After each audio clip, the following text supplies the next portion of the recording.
Mimi nimefarijika binafsi na nimeamua leo kuja kusimama hapa kushirikiana nanyi kwa umuhimu wa jambo hili. Mheshimiwa Waziri amesema serikali yoyote duniani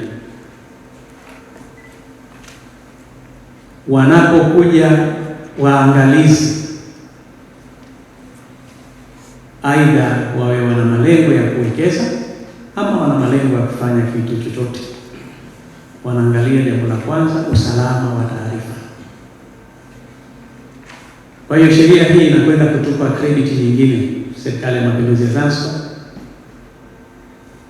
Tumezungumza namna gani ya uchumi wa kidijitali, maelezo yametoka hapa. Sheria hii inakwenda kuongeza kasi na ile imani ambayo wanaitaka wawekezaji na mataifa mbalimbali kwa upande wa Zanzibar. Nimshukuru sana Mheshimiwa Daktari Hussein Mwinyi, Rais wa Zanzibar na Mwenyekiti wa Baraza la Mapinduzi, kwa maono yake makubwa na kuridhia sheria hii twende tukaitunge ikiwa bora zaidi. Haya yote ambayo tumepitia, mawazo haya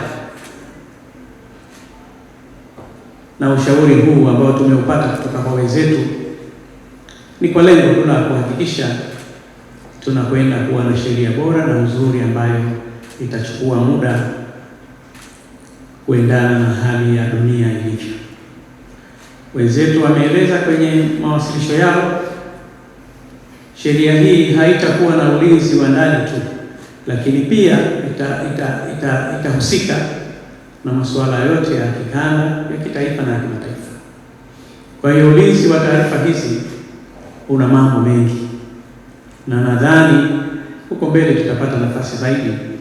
Naamini wizara hii itapata nafasi ya kuweza kufanya semina kama hizi kwa makundi mbalimbali ili kuweza kupata uelewa na hatimaye tuweze kuikamilisha sheria hii kama ambavyo imekusudiwa. Ni kweli kwenye maeneo hasa kwenye jamii na makundi mengi tu yanahitaji uelewa mkubwa sana. Ipo haja ya kuja kuwaita kutufanyia semina, wakatueleza namna gani hata matumizi ya hivi vifaa vyetu vya elektroniki zikiwemo simu kwa viongozi na watu wengine wengi. Yako mambo mengi yanajitokeza, pengine hata wenyewe hatuna habari, lakini naamini watalisimamia hilo, na kwa mwanzo huu naamini wameanza vizuri. Niwashukuru tena wawasilishaji wetu, kwa kweli mmefanya kazi nzuri sana, tumeridhika sana na kazi ambayo msichoke kuja kutoa ushauri, na pale tunapohitaji tutawaita, na mimi nitaendelea kutupa mashirikiano.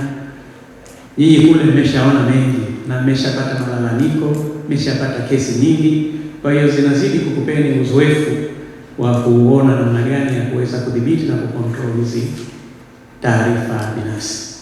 Sisi tutaendelea kuwa karibu na tutahakikisha kwamba tunasimamia kwa kadiri inavyotakiwa kwa maslahi mapana ya taifa.